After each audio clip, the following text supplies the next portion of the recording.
আসসালামু আলাইকুম ওয়া রাহমাতুল্লাহি ওয়া বারাকাতুহু। সবাই কেমন আছেন? আশা করি সকলেই ভালো আছেন। আজকে আমরা আন-নববী ঐক্য ফাউন্ডেশনের কাজের জন্য শহরের উদ্দেশ্যে রওনা হয়েছি। আমরা এখন যাব ময়মনসিংহ দুর্গাবাড়ি। সেখানে গিয়ে আমরা তামিমকে খুঁজতে লাগলাম। তো আতিক ভাই তামিমকে ফোন দিয়ে আমরা তামিমকে খুঁজে বের করলাম।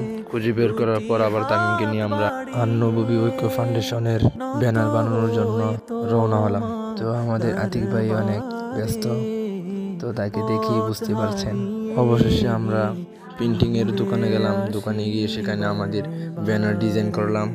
ব্যানার ডিজাইনটি কেমন হয়েছে সকলেই কমেন্টে জানিয়ে দিবেন। আমাদের আন-নববী ঐক্য ফাউন্ডেশনের ব্যানার ডিজাইন করতে দেরি হয়ে যাওয়ার কারণে রাত হয়ে গেল। তখন ডিজাইনার ভাই বলল যে আমাদের ব্যানার দিতে দিতে রাত হয়ে যাবে।